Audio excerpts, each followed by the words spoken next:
You have a beautiful website. The colors are perfect. The images are stunning and high quality. You spent countless hours making sure that every detail is just right. But here's the thing. Your conversion rates aren't matching up with all that effort that you've put in. Whether you're trying to sell products, book services, or grow your email list, something just isn't clicking with your visitors. If that sounds familiar, then this is the episode for you. In this episode of Think Inside the Square, I'm sharing the 5 common website mistakes that could be secretly sabotaging your conversion rates, and more importantly, how to fix those mistakes. Now, the best part, none of these require code skills or expensive programs, just a few strategic tweaks that can help transform how your visitors interact with your site.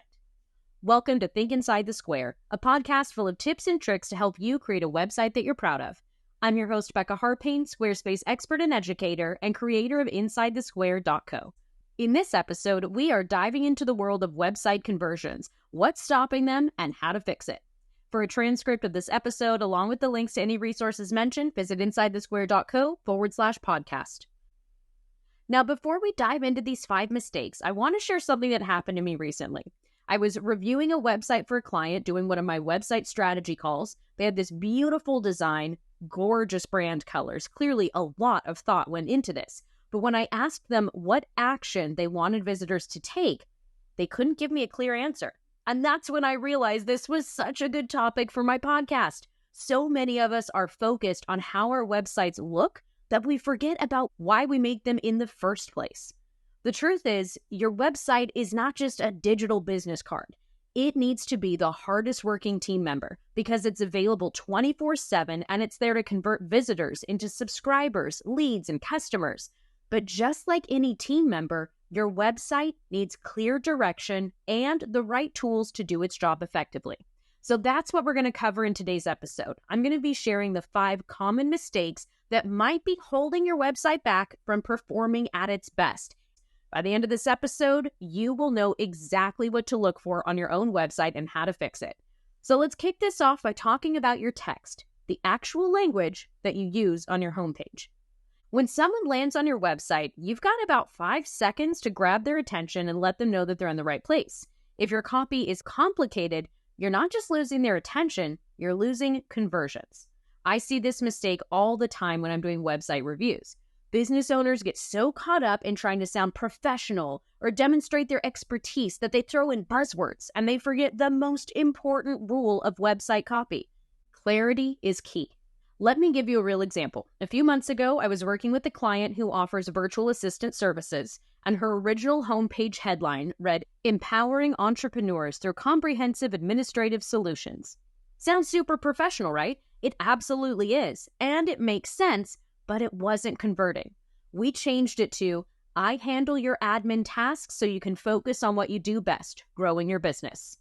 The new headline is simple, it's clear, and her inquiry rate doubled in the first month. Now, full disclosure, she had started doing some advertising too, but double is still a pretty cool stat to share, and I can't help but think that our copy change had something to do with that, because visitors could immediately understand what she does and how it helps them. So how do you fix unclear copy on your own website? Here are tips that I love to share with my clients. First, read your copy out loud. If you stumble over words or run out of breath before reaching the end of a sentence, it's too complicated. Okay, now this next tip is going to sound silly, but stick with me here.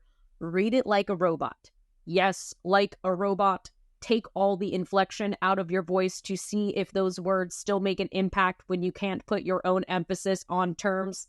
I know it sounds silly, but I promise it makes a difference.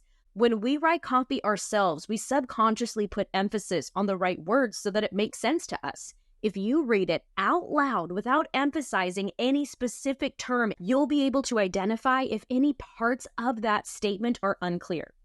Now, I also want you to think about focusing on the benefits, not the features. When you talk about features, you put the spotlight on you. You need to shift that and put the spotlight on the person you're trying to convert to a client or an email subscriber. Instead of just listing what you offer, explain how it helps them. For example, don't just say, "I'll send you weekly tips and tricks for your vegetable garden." You could try this statement, "Learn new ways to improve your garden every week." Do you see the difference there? Let's do another one really quick. Instead of hand-poured soy candles with organic essential oils and all-natural ingredients, you could try clean-burning candles that are safe for your family to breathe. Or maybe fill your home with calming natural fragrances.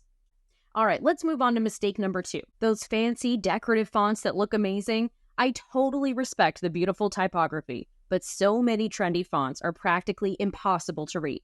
And in 2025, design trends seem to have shifted away from that to the opposite. Bold, gigantic sans serif fonts that run off the page or go behind things, or my least favorite, spin. Yeah, that is just as bad. A little animation can go a long way, but when you use motion on text, even simplified sans serif text, it is way too distracting to get the point across. Someone is trying to see the fancy earrings listed on your storefront, but the word sale keeps rotating in front of it, and it's super annoying. Now, these fonts might be beautiful in your brand guide and look incredible when printed on your product packaging or used in your social media posts, but when you use them to convey important information on your website, they're causing real problems for your visitors.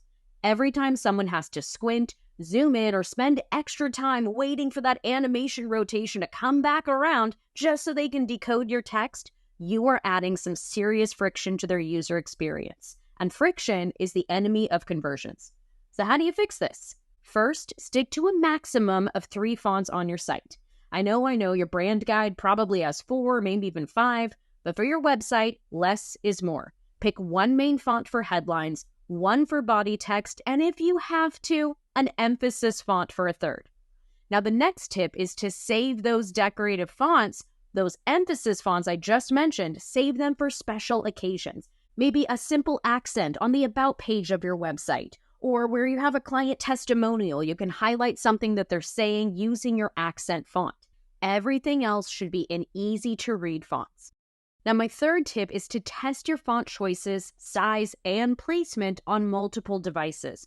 What looks perfectly readable on your big desktop screen might be tiny and cramped on a mobile phone. And since most of your visitors are probably viewing your site on their phone, mobile readability should be one of your top priorities. So here's a quick test you can do right now. Pull up your website on your phone and hold it at arm's length. Can you still read everything clearly? Are fonts going off the page? Is an animation getting in the way of something else? If that's the case, it's time to simplify your fonts. Now, speaking of things that should be easy to read, let's move on to mistake number 3, confusing navigation. Now, I've got to give you a real-life example of this because it absolutely cracked me up. I was visiting some friends in Portland, Oregon, and I needed to go to this grocery store in their neighborhood to grab some tomatoes for our dinner. Well, I walk into this grocery store, and I expected to immediately see a produce section or somewhere to go. And I'm looking around, and the sign for the produce section? Earth's Bounty. It took me a hot second to realize that's where the tomatoes are going to be. Now that, my friend, is a real-life example of what's costing you conversions on your website. That's mistake number 3, confusing navigation. But there is good news. It's pretty easy to fix. So here's what I want you to do. First, stick to standard menu labels that people expect to see. I know that services isn't as exciting as transformational experiences. But guess what? It converts better because people instantly know what it means. So here's some of the tried and true labels. Home, about, services, products, store, shop, portfolio, gallery, contact. Next, I want you to organize your menu items in order of importance. Think about what most people come to your site looking for and put those items first.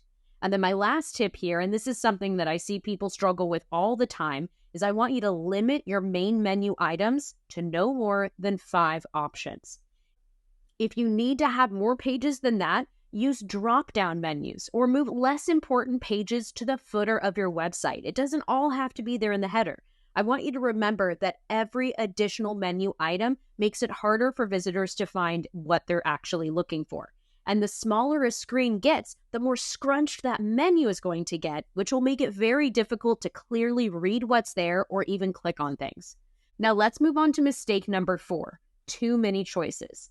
I want you to imagine that you're going to a restaurant for dinner and you don't know what kind of restaurant it is, but as soon as you get there, you're handed a menu and they have some orange chicken and green beans and it sounds great. But then they also have omelets, and then they have cheeseburgers and fries, and then they have pasta, and now you're afraid to order anything because you're not sure what you want, and you're not sure a place that offers so many things would be good at making any one thing. The more options you give someone, the harder it is for them to choose at restaurants and on your website. This is actually something called Hick's Law, which basically means the more choices you give people, the longer it takes them to make a decision. And in the world of websites, a delayed decision usually means no decision at all. So how do we fix this? Here's what I tell my clients.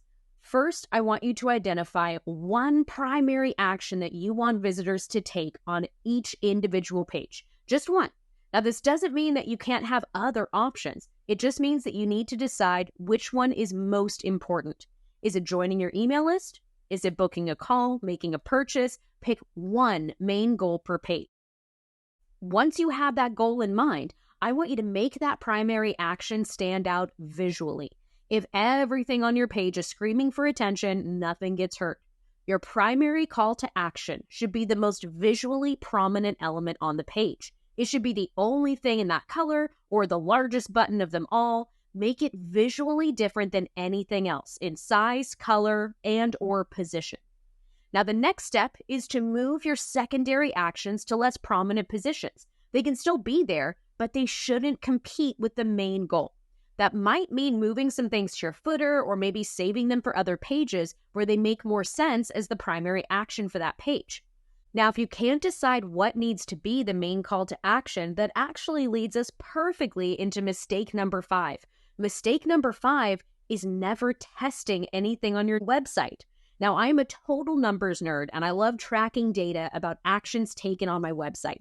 What tutorials do people watch? What words are they searching for? How many people who look at a freebie actually sign up for it?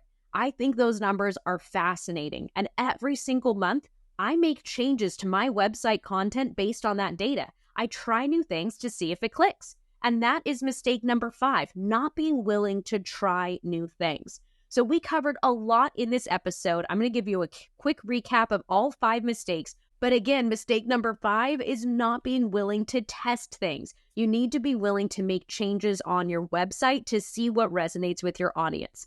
Websites are not permanent. They can change at any time, and I strongly recommend you try testing different approaches to see what works with your audience. All right, let's do this recap together. Mistake number 1 is having unclear copy that focuses on the features instead of the benefits. Remember the most important rule of website copy, clarity is key. Mistake number 2 was having hard-to-read fonts or distracting animations that create friction in the user experience. Sprinkle in that creativity in a few low-key spots on different pages, not the important parts of your website.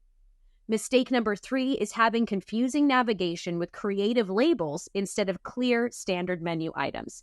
Yeah, I know, it's boring, but being clear really does make a difference. Mistake number 4 is having too many competing calls to action. What you can do to fix this mistake is have one clear primary call to action per page.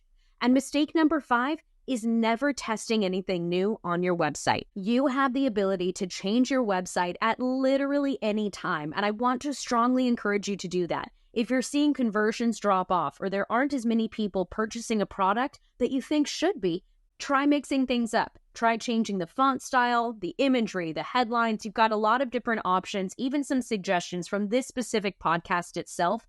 Give it a try. Mistake number 5 is not being willing to try new things.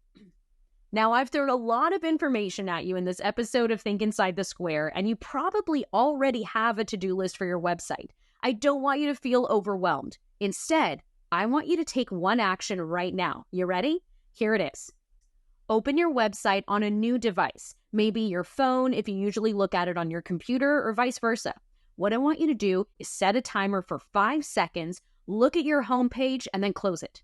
Yep, 5 seconds. And after those 5 seconds, and you close that homepage, ask yourself, what is it that you do?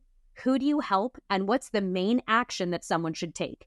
If you can't answer all 3 of those questions in that 5 seconds, that is where you need to start. Fix that first and then work your way through the rest of your website. Now remember, your website is not just a pretty digital business card. It is your hardest working team member. Give it clear directions, make it easy to understand, and watch those conversion rates climb. Thank you so much for listening to this episode of Think Inside the Square. I truly hope you enjoyed it. If you found this episode helpful, be sure to subscribe wherever you happen to be listening. Thank you so much for tuning in, and most importantly, have fun with your website. Bye for now.